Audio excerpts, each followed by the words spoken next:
No vídeo de hoje eu vou te ensinar a ler de uma forma criativa. Ler de uma forma criativa? Vem comigo para você aprender essas estratégias.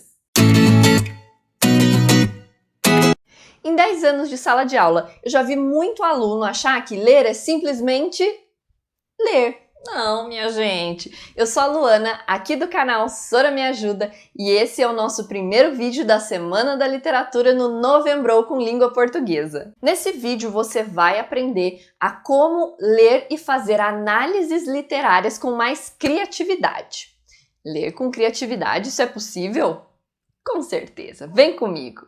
Hoje o que eu vou te ensinar a fazer é uma leitura poética. Isso quer dizer que você só vai ler poemas? Não! Uma leitura poética, ela é uma leitura criativa, como eu te disse agora há pouco. Então, vem comigo! A gente vai começar com um pensamento muito importante e que vai nortear a nossa análise. Tem uma regra básica para a interpretação poética, para essa leitura poética, que é: nem o autor e nem o leitor detêm o monopólio da interpretação. Isso mesmo. Isso quer dizer que não existe, quando a gente está falando de um texto literário, não existe uma interpretação fechada correta. Nem que o Machado de Assis viesse e dissesse pra gente que Dom Casmurro tem que ser entendido assim, assim, assim, a gente teria que entender assim, assim, assim. Ou seja, você lê e você cria a sua interpretação com base em alguns fatores que eu vou te contar daqui a pouco. Quer dizer que existe interpretação errada, interpretação certa? Se o professor pediu a minha interpretação, pronto, acabou e não tem interpretação errada? Sim, não, sim e não.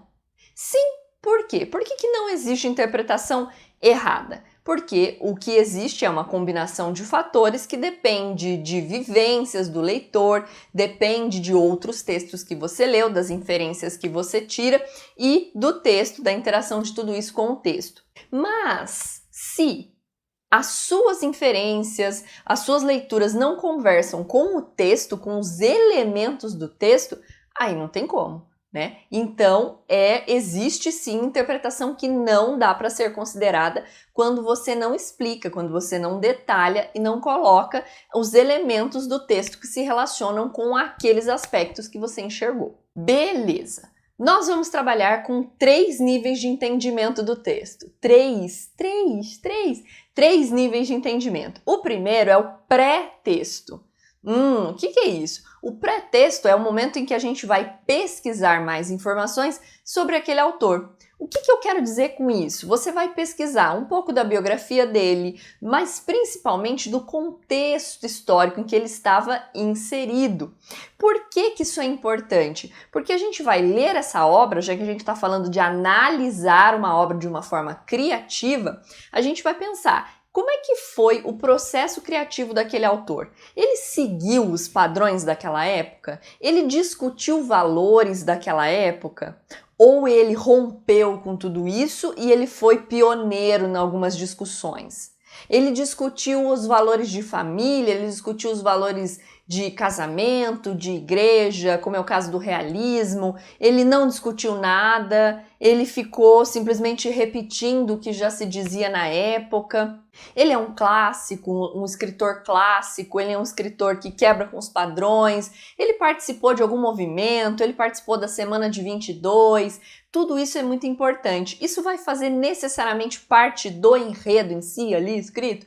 Não necessariamente, mas ele com certeza influencia e vai te ajudar a fazer algumas inferências, a descobrir coisinhas no texto que a pessoa que não tem essa informação não vai enxergar. Então, por isso que é uma leitura criativa, para que você imagine motivos pelos quais ele escreveu aquilo. O nosso segundo nível é o próprio texto. O texto, e não um resumo, tá? Por que não é legal ler resumos quando a gente vai fazer uma análise literária? Porque o estilo do autor importa muito na nossa análise. Sim, principalmente quando a gente está falando de textos clássicos, de textos que você lê na língua em que ele foi escrito, por exemplo, né? Porque a tradução muitas vezes acaba perdendo um pouco do estilo, nem sempre, mas acaba perdendo um pouco. Quando eu leio um resumo sobre Dom Casmurro, eu estou simplesmente pegando o enredo. E isso não é tão interessante assim. Se eu vou analisar de forma criativa, eu preciso observar quais palavras ele usa, se ele usa muitos adjetivos, se ele usa muitos advérbios, se ele usa, enfim, quando eu estou falando de um poema, como que é a estrutura que ele utiliza, a rima, as palavras que ele mais usa, o ritmo. Então, o estilo do autor importa muito para uma análise criativa. Então, quando eu leio Machado de Assis, e eu sei que eu estou lendo Machado de Assis e não Clarice Lispector, tem muito a ver com o estilo. Eles podem abordar o mesmo assunto. Mas o que faz eu gostar mais de Clarice, ou de Lígia Fagundes Telles, ou de Adélia Prado, ou de Machado de Assis, é o estilo, aquilo que mais me conquista. Dentro do estilo, a gente percebe também as figuras de linguagem que esse autor usa. Ele usa muitas antíteses, paradoxos, ele trabalha com metáforas. O texto, quando a gente fala de um texto literário, ele é essencialmente metafórico. Então, quais são as metáforas desse texto? Então, é sempre muito interessante observar as figuras de linguagem. Dentro do texto, quando a gente está lendo, para a gente fazer uma leitura criativa, é muito importante que a gente tenha uma suspensão do julgamento. O que é isso? Se eu ficar lendo o personagem, lendo o livro e ficar analisando as personagens, olha só, ciúme, vou fechar esse livro, não vou ler mais. Olha que inveja, credo, sou good vibes, não gosto disso não. Por quê? Porque os textos mais interessantes, que suscitam uma análise mais criativa, eles trazem conflitos morais.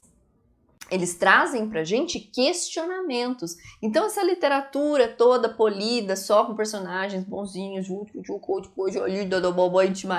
eles não são enriquecedores e eles não despertam essa leitura criativa. Então suspende esse julgamento moral para que você leia com mais clareza, para que você leia também até mesmo enxergando quais são as críticas que ele faz. Então não faz sentido, por exemplo, eu ler um personagem que critica, um livro que tem um personagem que critica a hipocrisia social e ninguém é hipócrita no livro. Daí todo mundo só fala assim, enfim, a hipocrisia, enfim, a hipocrisia. Não, alguém vai ser hipócrita, na verdade ele vai mostrar que todo mundo é.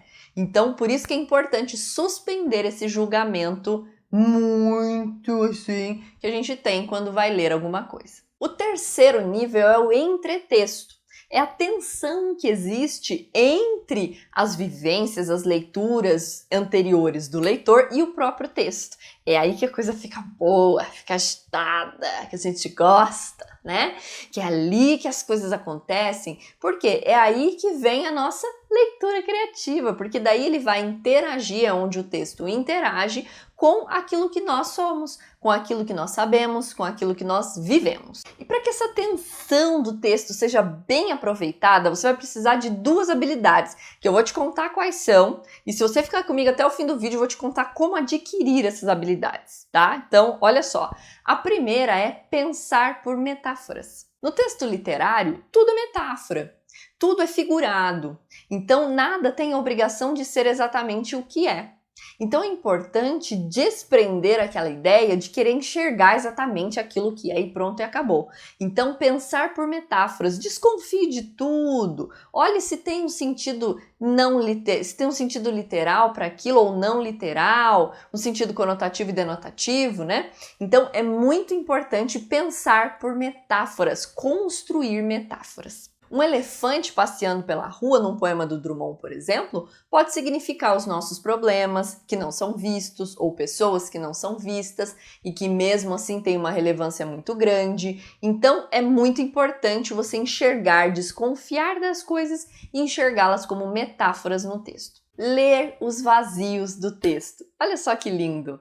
Né? Isso me lembra muito Manuel de Barros. Ler as entrelinhas do texto. A gente está muito acostumado com preencher com palavras, tudo tem que estar escrito, tudo tem que estar ali muito bem na cara, porque senão o texto não está muito claro. E a leitura, a análise criativa, ela preenche com as próprias ideias, esses vazios do texto. Vou te contar como é que você pode desenvolver essa habilidade. Isso é uma habilidade muito importante. O primeiro caminho para você desenvolver essas habilidades é saber bem o seu idioma.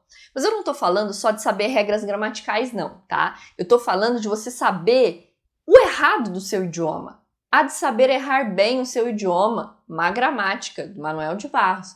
Quando a gente fala de neologismos, quando a gente fala de fala escrita, fala falada sendo registrada na língua escrita, ela tem muita relevância para uma análise criativa. Guimarães Rosa, por exemplo, não pode ser entendido dentro da gramática normativa. Ele precisa ser entendido dentro da fala do povo, do sertanejo, daquele que cria palavras. Então é muito importante conhecer bem o seu idioma para entender as variações que ele pode ter e como ele dá sentido e criatividade. Então pensar por essas metáforas das palavras também muito importante. O segundo caminho é considerar os tempos do texto.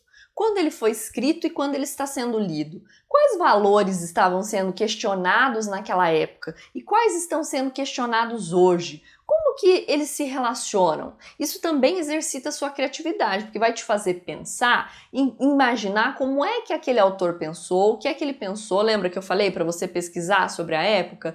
Então você vai ter ferramentas, você vai ter informações para fazer essas comparações. Então trazer para os dias de hoje também é uma forma de exercitar a sua criatividade. Até mesmo pensar, se eles tivessem inserido hoje na minha sociedade, agora aqui, com os valores que estão sendo questionados hoje, como será que ele escreveria esse texto? Será que ele seria a mesma coisa? O terceiro caminho é o mais lindo, que eu amo, que é reeducar a sua sensibilidade.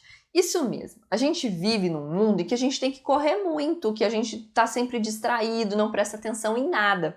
Então começa com coisas simples. Começa a olhar de novo objetos que você vê todos os dias. Olha com atenção, descreve mentalmente, se for possível escreve mesmo, dá características, você vai ver que o seu olhar vai começar a se abrir. Começa a prestar atenção nos caminhos que você faz todos os dias. Tem uma árvore? Essa árvore tem flores? Tem um jardim no caminho? Com quem você encontra?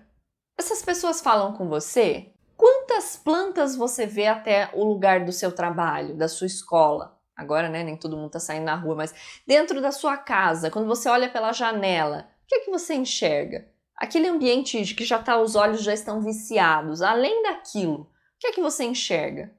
Quanto mais detalhes você enxergar no seu dia a dia, quanto mais detalhes você enxergar numa coisa pequena ali, você vai conseguir enxergar dentro do texto. A gente precisa treinar a nossa sensibilidade. Sensibilidade não é só se emocionar. Sensibilidade é estar sensível. Sabe quando a pele está sensível e tudo que encosta a gente sente? É a mesma coisa.